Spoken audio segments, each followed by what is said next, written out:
All right. Well, before we go into today's segment, I just want to go over some very basic, simple things for those of y'all in the back. Now, on Crime 411, of course, we are going to share verified factual information. We're talking about crime stories in the news. When a detail of a crime is confirmed, we're going to tell you that. We're also going to share our what's called an opinion. And the reason that we do that is because Crime 411 is for discussion, speculation, and theories on cases in the news. So how can you tell the difference between a fact and an opinion or a theory? Well, it's actually quite simple. If I were to say to you, law enforcement has confirmed that X, Y, and Z has happened, that would be what? You betcha. That would be a fact. All right. Now here's a tricky one. If I were to say, this has not been confirmed by law enforcement, but the way that it came across to me and my personal feeling on it is, what would that be? That's right. That's my opinion. And an opinion is not a fact, right? So again, a fact would be if I were to say, law enforcement has confirmed X, Y, and Z, versus they haven't confirmed this, but what I personally feel about the situation is, that would be my opinion.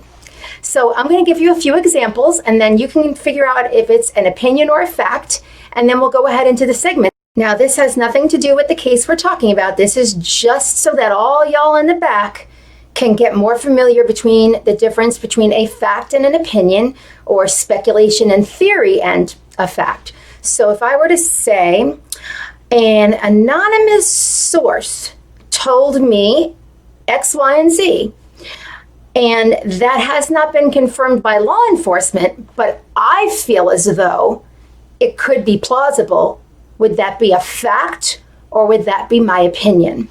What do you think? Well, if you guessed my opinion, you got it.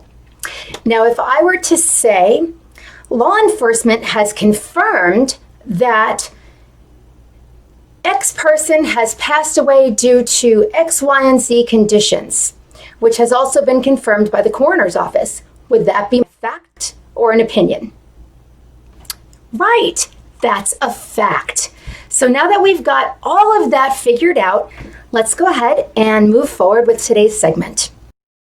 Well, welcome to Crime 411. I'm Melissa Marquet, and today we are talking about Braylen Noble, the 3-year-old boy who was missing for 6 days in Toledo, Ohio.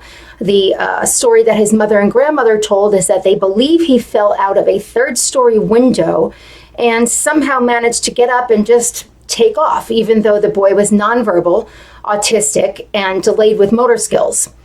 No one heard anything. This was at 12:30 in the afternoon, 12 o'clock, 12:30. No one heard anything. For 6 days, law enforcement and FBI scathed the property with search teams and volunteers looking for Braylen. Cadaver dogs picked up no scent.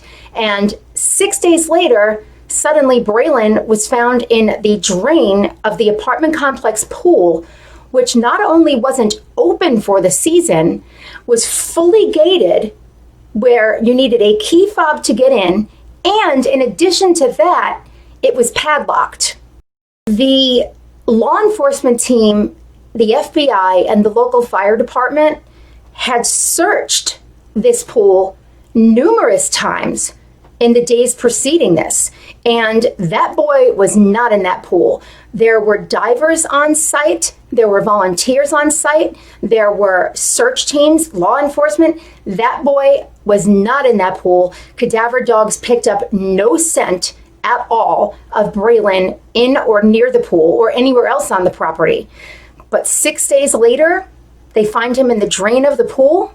One of the biggest questions that everyone seems to have, including myself, was how could 3-year-old Braylen not only possibly fall from a 3rd-story window, sustaining no injuries, and somehow managed to climb the metal or iron, whatever it is, gates that surround that pool that was padlocked, get in that water and drown.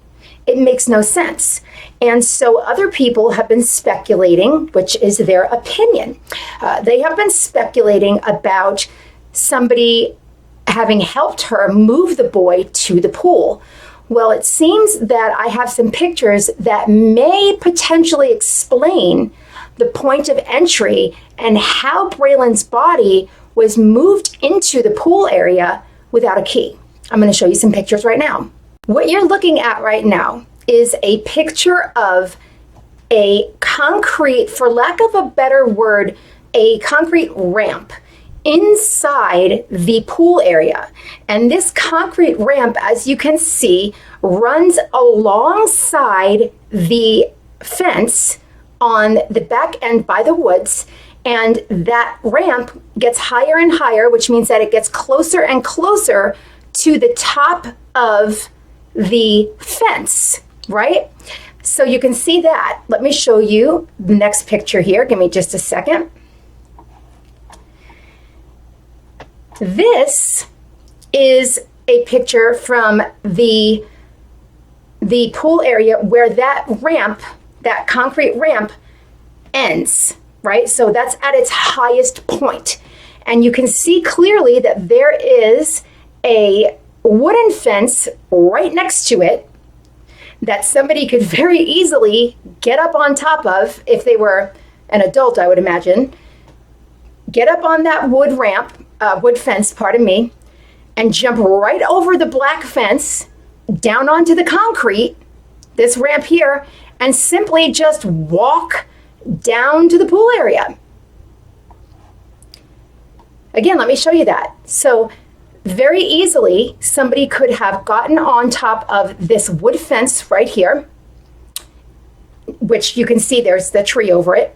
They could have gotten on top of that and very, very easily jumped over the black fence that surrounds the pool, hopped down onto the concrete ramp, and simply walked down that concrete ramp straight into the pool area. And so that is something that is plausible as a potential point of entry and how somebody would have moved Braylen's body into the area of the pool without having a key to the padlock. And if you remember, and this is speculation, putting that out there. But if you remember, there was a guy the other day, he went on a live stream, and about 2 minutes and 5 seconds into this live, he said that he and a friend had been out searching tirelessly for Braylen, and the night before Braylen's body was found in the pool, he claims, and again, this is speculation, it hasn't been confirmed by law enforcement, but he claims that he saw Braylen's mother and her brother, Braylen's uncle, in the woods behind the pool the night before Braylen was discovered. Well, if you take a look at this picture, does that not make sense to you? And again, this is just speculation.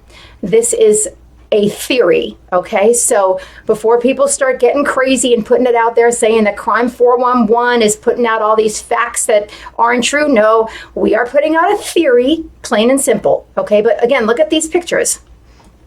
Somebody very easily could have gotten on here, on this wood fence, jumped up over onto the black gate around the pool, hopped down to the concrete, walked down the ramp, and right into the pool area. And you know what? I find it plausible to think that they could have done that in the dark without being seen because there's all this foliage around. These are pictures from today. So we know that this is what the foliage looks like right now. And so I don't see any reason why that could not have been a very simple point of entry without needing a key. So I'm curious to know, what do you all think? Do you think that it's plausible that this could potentially have been the point of entry where Braylen was moved into the pool area, the night before he was found in the pool. Comment on this. I'm curious to know what you all think. And again, I want to thank you for tuning into Crime 411. I appreciate you all. Make sure to follow the page so that you get updates and notifications, and we'll see you soon.